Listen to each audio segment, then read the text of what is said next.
Hi guys, it's Angie Bell with My Fairy Treasures. Okay, I'm back. Of course I'm back. I like saying that. I got that from this other YouTuber. He always says that. Anyway, I am back with my mixed media and collage work.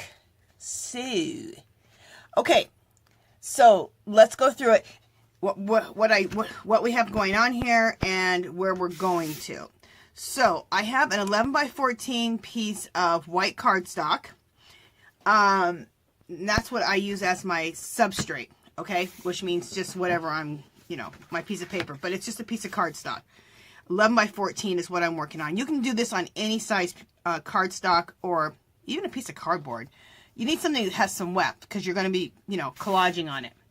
So then what I did is I took a bunch of collage bits here and collaged all the collage bits together to come up with my little, I call these my little fairy worlds or my little mermaid worlds. It's fairy / mermaid worlds. The top here is a calendar. I think it was a Dollar Tree calendar for the sky. Isn't that gorgeous, you guys? The sky is beautiful. This is from a watch magazine. It's a magazine full of watches. If I can pull that out and find it before this video ends, I will. I'm just not sure if I have access to that right now. I don't think I do. Anyway, it's a magazine full of watches, and I got that watch from there. This was from some magazine, these little castles right here. These two castles. This is kind of my MO. I love to do a beautiful castle. I love to do a beautiful sky. I love to put some type of castles in. I love to put roses in because I make these into, with acrylic paint, I make these into waterfalls. The castles will have water or snow dripping from them. Up here, I either do, I usually do some stars up in the sky. I usually do some shooting stars. I might do some clouds. We might do some planets, or we might do some, I've been doing bubbles lately more than planets. This right here is a hummingbird, and I got this from a hummingbird magazine, and that magazine was not cheap, and I'm kind of a little cheap ass, and my husband was like, because I saw this hummingbird magazine, and I was like, oh, I want that so bad. I said, but, I'm not going to spend $10 on a magazine that I'm going to cut up. He goes, you have to have that. He goes, you love hummingbirds, and you do all kinds of collage work. You must have that. And so my husband's so awesome. So he's like, you're getting it. So he just threw it right in the cart. And it's a hummingbird magazine. I'm going to see if I can't find that magazine. I think it's right here. So just a second, you guys. If you don't want to wait, you can fast forward through it. But I do want to show you that magazine. Okay, here it is. The watch magazine, I don't know where the heck I put that. It's somewhere here in my room. But this is the hummingbird magazine. You guys, it is gorgeous. It has the most beautiful hummingbirds in it. Make sure you guys are seeing it. See? So this is what it is. It's the Birds and Blooms Ultimate Guide to Hummingbirds. You guys, look. I mean, it's just, look at these. Look at that hummingbird. Oh, look at all this. These are all beautiful. Look at that hummingbird. See, I mean, there's just hummingbirds throughout this entire magazine. There's another one. There's also probably some pretty flowers and stuff in here too. So, okay, just wanted to show you that. The roses, I get this book from eBay. I happen to have this right here. I have probably 3 of these books. They're only like $5, you guys. They're really cheap to buy. So that's why I have so many of them. It's full of roses. So let me, look, see? Look at this. It's just a whole magazine. Look at that. Isn't that fabulous, you guys? Okay, so this book I get from eBay. And like I said, it's only like $4. It's called The Ultimate Rose. The Ultimate Rose, American Rose Society. So, if you want these, I will pick those up. They're only like $4 or $5. I feel like I need to buy a few more of them just so I have them well stocked in case, I go to buy them when I get low on roses and they don't have them anymore, because that's going to happen. Anything you love to use, believe me, after a while, it won't be there anymore. Anyway, These roses I'm going to make into a water feature and also like a mountain that people are going to be walking on top of. This hummingbird is just beautiful. I'll probably throw some little bubbles or planets on the body. There's another hummingbird. It's not a hummingbird. This is a regular bird. And I think I got this from a calendar. I'll probably turn its body into like a whole little planet system with planets. This was a jewelry piece from a fashion magazine, and then I threw a watch here, like a watch, like the inside of a watch here. This is a dresser that I got out of a magazine, and it'll be used as like a little bridge at the top. There'll be water and snow dripping from it. So anyway, that's the plan, and to turn this into a little fantasy world. Let me make sure you guys are seeing the very bottom. Yeah, you guys are seeing the very bottom. Perfect. Okay. What I use, you can use, I'm trying to think of the name of that glue that everyone uses. It's expensive. It dries matte, and I'm not thinking of the name of it. I don't know what the problem with my brain. Matte medium. Or I make my own homemade matte medium. What that is Elmer's glue with some, I don't have the bottle. It's in the kitchen right now. I buy a bottle of matte acrylic spray paint, and I take the Elmer's glue. I put the Elmer's glue in a jar about this size. This is a real nice big tub. Then I put about 8 squirts of that matte acrylic clear spray paint. Matte clear acrylic spray paint. Stir it up, and so what it does is it makes, when I'm gluing these pieces down, it gives the surface a very matte surface to work on. It makes it a paintable surface. Also, it makes it a wipeable surface. So if you mess up, you can just wipe right off and keep going. So you don't have to worry about, you can experiment too. You don't have to worry about messing up. Another thing I do is I do take that matte clear acrylic spray paint and I do spray on top of here. It dries in about 5 minutes. I do that outside and then I bring it back in just to give it a little extra matteness. Okay. I don't think you have to do that. I just do it. Okay. So let's get started. Let me make sure that you guys are still on here and I'm still recording. Okay. Because I'll tell you what happens is I record off my phone, and sometimes it just, I don't know, it just like turns off for no reason. Okay, so let me see if this will work. If I need to, I want to come in a little closer. Perfect. And let's come in like right like that. Let me see if I need to come over this way so I'm all the way in frame. Nope, let me go over this way. I think. No, maybe not. All right, you guys. Excuse me while I play with my camera for a second. Okay.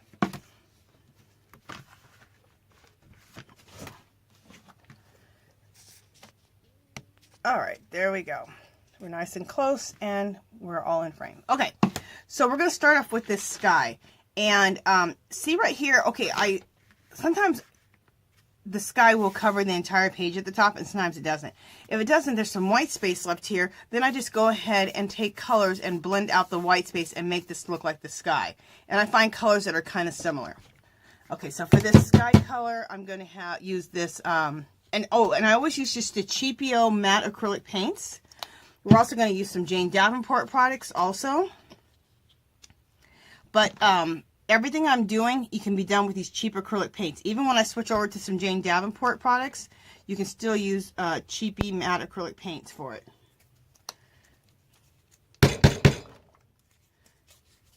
Sorry, guys. Sorry about the banging. Okay. And these are just the Craft Smarts from where? Craft Smart, I think that Michael's.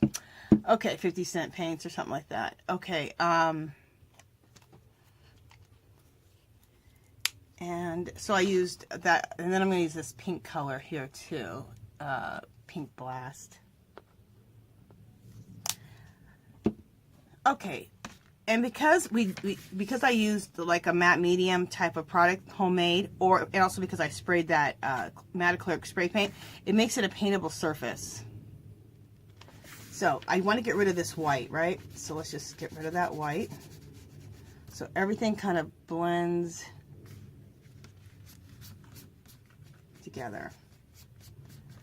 Okay, and then let me get a paper towel.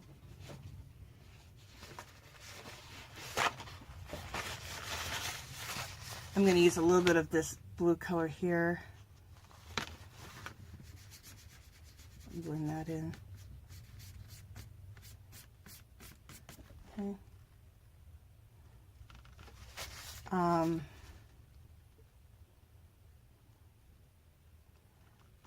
start throwing in some pink right here. In fact, I'm gonna throw in this purple pizzazz color too.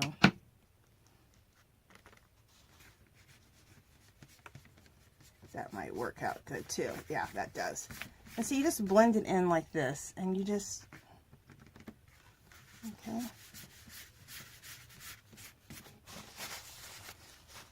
Anything you want to blend, you can also use a baby wipe if you need it to blend more or blend less.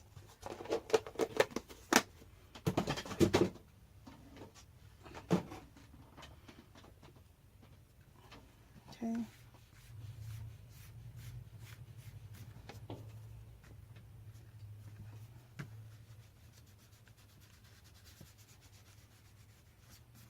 Okay.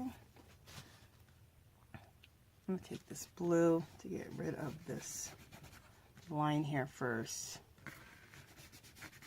To get rid of this white. And we're probably going to come back to this too.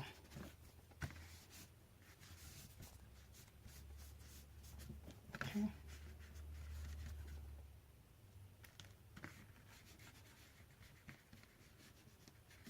Okay, and then I'm going to rub in a little bit of turquoise in here.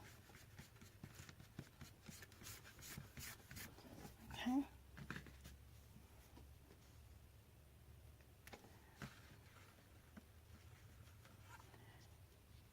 All right, so what I'm seeing is this white is really wanting to peer out.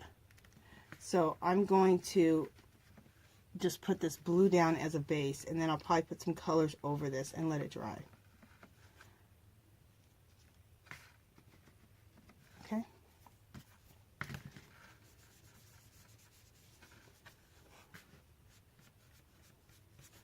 All right. And see what I'm talking about, how it's a wipeable surface. I can just wipe anything that I don't like off of here. I like that purple going like that. Okay, so we'll let that go and let that dry, and then we'll add some more colors on top of that. I'm going to do the same thing down here with this white space here. We're going to add some blue down there.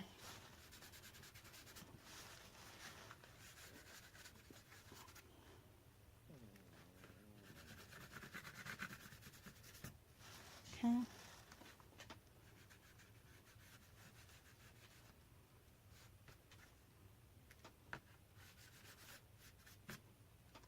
And once that blue dries, I will probably go back in definitely with purple, with some turquoise to make it more of a sky color.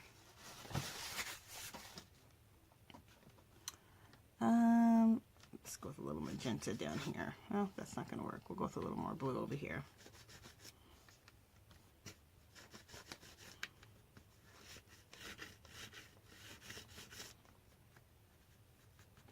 All right, and that can get rid of all of our, get rid of all of the white.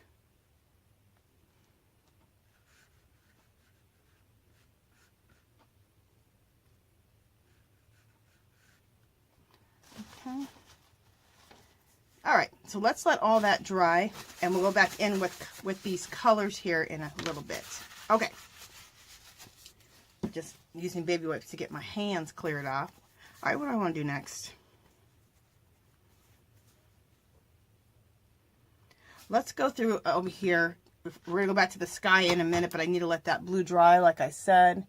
So let's go to...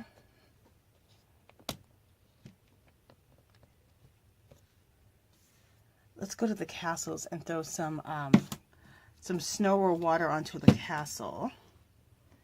And let me get another tray here.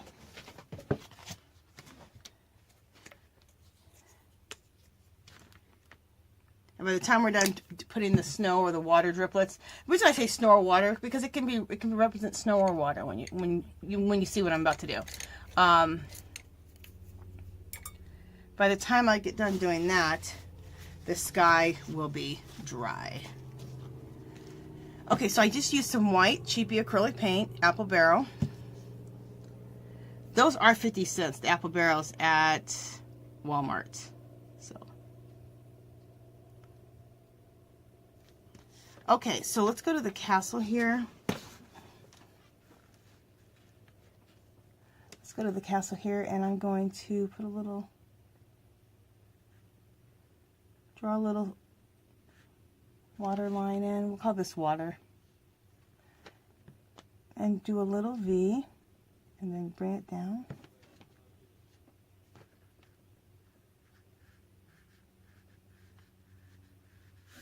And we're going to let this water come all the way down like this. And like I said, right now it's water. Later it might be snow. Who knows? And that line that you put down first, the water line or the snow line, right now we'll just call it water. Make it kind of messy, that line here. You don't want it to look too perfect. Because whether it's water or whether it's snow, neither one is perfect, right? Also, another thing is have different levels of different levels of drippage. Nothing's going to fall exactly the same, right? So we'll bring this one down even longer.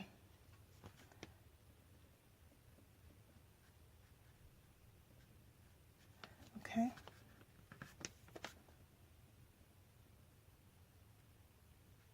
There we go.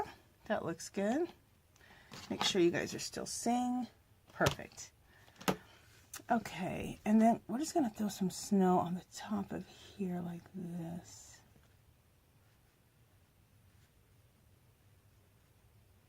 See, I'm going back and forth. I'm calling it snow. I'm calling it water. It's a fairy fantasy world, so it can be whatever you want. At whatever point you want it. Okay, I don't like that. Let me get my baby wipe. Wipe that off. And I'm glad you guys are seeing me wipe things off, because then that just shows you so you don't have to be too scared when you're doing this type of work with this acrylic, either matte medium or this acrylic, clear acrylic paint. It makes it wipeable, so if you mess up or you don't like something, you're not stuck with it. And I think that makes it a lot easier to want to experiment when you know that you're not stuck with something. You know that I didn't just totally ruin it. And I don't believe you really totally ruin anything in art. I mean, you can always change it and make it into something else, or change it up a little bit differently. You can look at it as an opportunity instead of like, oh, look at this huge, horrible mistake.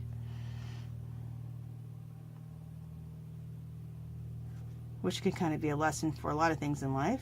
When things are really bad, you can do your best to try to turn it into something positive. A lot easier said than done in some cases.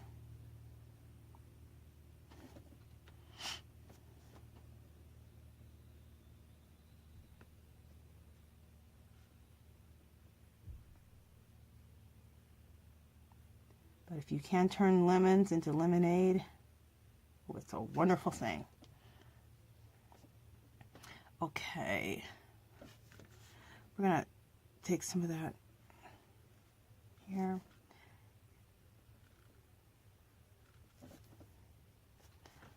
You know what? We're just going to call this snow, because it's really looking like snow off of this house, so we'll call it snow. Little drifts of snow falling everywhere.